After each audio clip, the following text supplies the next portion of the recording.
Struktural masyarakat desa. Di sini dipahami secara umum istilah struktur yaitu sebagai susunan. Struktur sosial dapat diartikan sebagai konsep perumusan asas-asas hubungan antara individu dalam kehidupan masyarakat yang merupakan pedoman bagi tingkah laku individu. Konsep struktur sosial menggambarkan pola hubungan antar individu dalam kelompok atau antar kelompok. Struktur sosial sangat erat berkaitan dengan kebudayaan. Antara kebudayaan dan struktur dalam suatu masyarakat terjadi keadaan saling mendukung dan membenarkan. Secara lebih rinci, Paul Halanis membedakan 4 pola pemukiman yang ia perkirakan umum terdapat di dunia, yakni yang pertama, the farm village type adalah pola pemukiman di mana penduduk tinggal bersama-sama dan berdekatan di suatu tempat dengan lahan pertanian berada di luar lokasi pemukiman. Tipe yang kedua yaitu the Nobolus farm type adalah pemukiman di mana penduduk tinggal bersama-sama dan berdekatan di suatu tempat, tetapi terdapat penduduk yang tinggal tersebar di luar pemukiman. Tipe yang ketiga yaitu the arid isolated farm type adalah pola pemukiman di mana penduduk tinggal di sekitar jalan dan masing-masing berada di lahan pertanian mereka dengan suatu trade center di antara mereka. Dan tipe permukiman yang keempat adalah the pure isolated farm type adalah pola pemukiman yang penduduknya tinggal dalam lahan pertanian mereka masing-masing tapi terpisah dan berjauhan satu sama lain dengan suatu trade center. Selanjutnya, struktur biososial. Sebagaimana dikemukakan di atas, di antara sejumlah faktor yang menciptakan stratifikasi sosial adalah faktor biologis. Konsep struktur biososial, yakni struktur sosial yang berkaitan dengan faktor-faktor biologis seperti jenis kelamin, usia perkawinan, suku bangsa, dan lainnya. Di dalam stratifikasi sosial, ada 2 tipe desa, yakni tipe 1 kelas dan tipe 2 kelas. Secara garis besarnya, desa tipe 1 kelas data digambarkan sebagai tipe desa yang pemilikan lahan pertanian warganya rata-rata sama. Perbedaan yang ada tidak bersifat sedang, sedangkan desa tipe 2 kelas secara garis besar digambarkan sebagai desa yang di dalamnya terdapat sejumlah kecil warga yang memiliki lahan yang amat luas, dan sebaliknya dalam jumlah besar merupakan warga yang tidak memiliki lahan pertanian.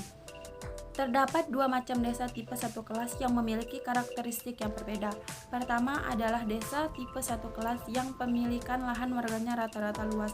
Kedua adalah desa tipe 1 kelas yang pemilikan lahan warganya rata-rata sempit.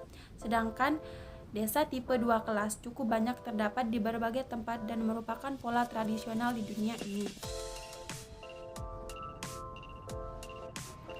Dimensi-dimensi pelapisan sosial.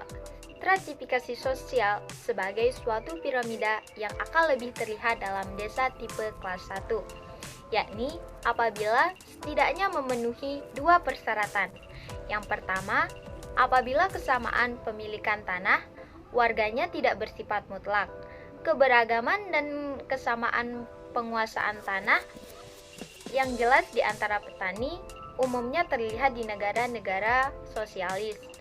Kedua, apabila tidak ada okupasi-okupasi lain di luar sektor pertanian yang dapat menjadi alternatif bebas bagi warganya. Ya, terima kasih. Di sini saya akan melanjutkan materi dari saudara saya yang sebelah di sini mengenai diferensiasi sosial. Di sini diferensiasi sosial atau struktur sosial horizontal suatu masyarakat adalah berkaitan dengan adanya pengelompokan yang ada dalam masyarakat itu tanpa menempatkannya dalam jenjang hierarkis.